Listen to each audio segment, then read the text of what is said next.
Okay, good morning one and all. This is advocate Veeranna. ఈరోజు ఒక ప్రధానమైనటువంటి ప్రాముఖ్యమైన అంశము మనం మాట్లాడబోయేది ఏమిటయ్యానంటే ఐపీ. అందరు చాలామంది ఐపీ ఐపీ ఐపీ అంటారు.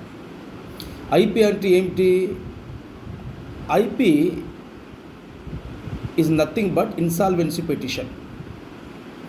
ఎవరైనా ఒక వ్యక్తి మరొక వ్యక్తి దగ్గర నుంచి అప్పు తీసుకుంటే ఇతను కట్టలేని పరిస్థితిలో కనుక ఉన్నట్లయితే, ఇతను తిరిగి చెల్లించలేని పరిస్థితిలో ఉన్నట్లయితే, ఎవరైతే అప్పు తీసుకున్నారో ఆ పర్సను కోర్టుని ఆశ్రయించి, నేను పలానా వ్యక్తి దగ్గర అప్పు తీసుకున్నాను, ఆయన దగ్గర తీసుకున్న అప్పును తిరిగి చెల్లించడానికి నా దగ్గర డబ్బులు లేవు, మరియు ఏదైనా అమ్మి కడదామన్నా కూడా ఒక ప్రాపర్టీ కూడా సరిగా లేదు అని కోర్టుని ఆశ్రయించే పిటిషన్ ఏదైతే ఉంటుందో దానిని ఇన్సాల్వెన్సీ పిటిషన్ అంటారు.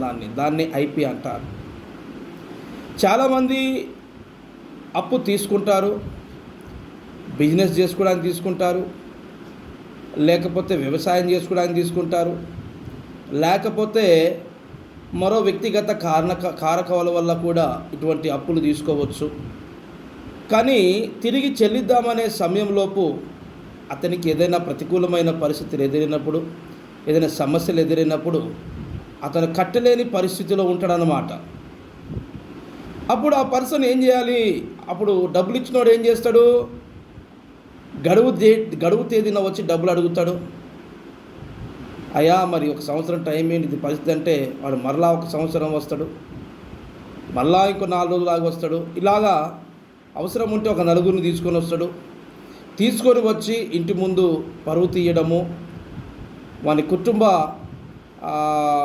సభ్యుల ముందు అతన్ని అవమానించడము, సర్వ సమాజం ముందు అతని యొక్క పరువు తీయడము, ఇవన్నీ కూడా, లేదా అతన్ని కొట్టడము, ఇవన్నీ కూడా జరుగుతూ ఉంటుంది. అందుకనే వీటన్నిటి నుంచి మనము విముక్తి పొందడానికి మనకు ఒక సుదీర్ఘమైనటువంటి సువర్ణ అవకాశము కలగజేసింది మన న్యాయస్థానం. దానినే ఇన్సాల్వెన్సీ పిటిషన్ అంటాం. ఎవరైనా సరే అప్పు తీసుకున్నప్పుడు తిరిగి చెల్లించలేని పరిస్థితుల్లో కనుక మనం ఉన్నట్లయితే కోర్టుని ఆశ్రయించి, అయ్యా నేను ఇంత అప్పు తీసుకున్న పలానా ఎక్స్ పర్సన్ నుంచి, పలానా వై పర్సన్స్ నుంచి, ఎంతమంది దగ్గర నుంచి అని అప్పు తీసుకో, వారందరి మీద కూడా మనం ఇన్సాల్వెన్సీ పిటిషన్ వేయవచ్చు. నేను ఇంతమంది దగ్గర నుంచి, పలానా ఎక్స్ దగ్గర నుంచి ఒక 2 లక్షలు తీసుకున్నా, పలానా వై దగ్గర నుంచి 1 లక్ష రూపాయలు తీసుకున్నా, పలానా జెడ్ దగ్గర నుంచి నేను ఒక 3 లక్షలు తీసుకున్నా, ఎంత తీసుకుంటే అంత, దాన్ని మనము ఐపీ పిటిషన్లో మెన్షన్ చేసి మనము కోర్టులో ఈ ఐపీ దాకాని వేయవచ్చు.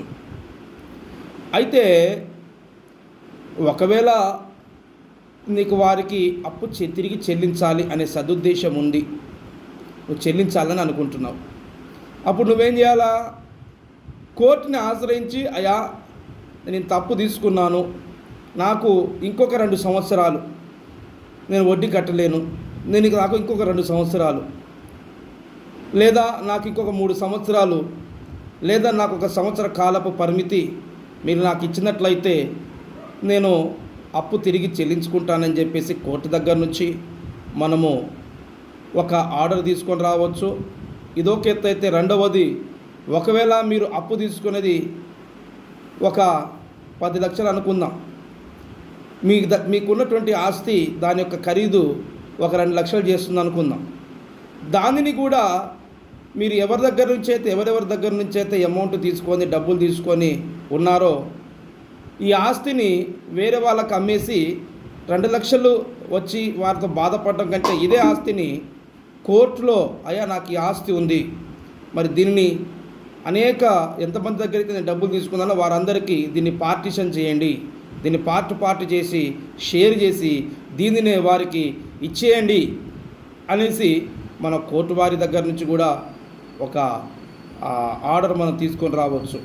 ఇవన్నీ కాదు, ఇవన్నీ వద్దు అని అనుకుంటే డైరెక్ట్గా మనము, అయ్యా నా వల్ల కాదు, నేను కట్టలేను, నా పరిస్థితి ఇదని చెప్పేసి ఇన్సాల్వెన్షియర్గా మనం డిక్లేర్ అయిపోయి మనము ఏది కూడా చెల్లించాల్సిన అవసరం లేకుండానే మనము కోర్టు నుంచి మనము ఆర్డర్ తీసుకోవాల్సి వస్తుంది, తీసుకోవచ్చు. అయితే దీనివల్ల మనకు సమాజంలో చెడ్డ పేరు అనేది రావడం, లేకపోతే 10 మంది ముందు ఐపీ పెట్టాడని చెప్పేసి పరువు నష్టం కలిగించుకోవడం కంటే కోర్టుని ఆశ్రయించి ఒక 2 సంవత్సరాలు 3 సంవత్సరాలు సమయం తీసుకొని నిదానముగా వడ్డీ లేకుండానే ఎవరిచ్చిన డబ్బులు వారికి తిరిగి చెల్లించేస్తే ఇటు సమాజంలో మనము రెప్యుటేషన్ని కాపాడుకున్న వారు అవుతాము. కాబట్టి ఈ IP petition is nothing but it was there for the people those who can't pay their debts అన్నమాట. అంటే ఎవరైతే అప్పు తీర్చుకోలేని పరిస్థితిలో ఉంటారో వారి కోసమే చేయబడినటువంటి ఒక ప్రత్యేకమైనటువంటి ఒక పిటిషన్ ఇది, ఇన్సాల్వెన్సీ పిటిషన్. ఓకే ఫ్రెండ్స్, ఇంకేమైనా మోర్ అప్డేట్స్ కోసం we can discuss further about this in detail in the next video. Okay, thank you one and all.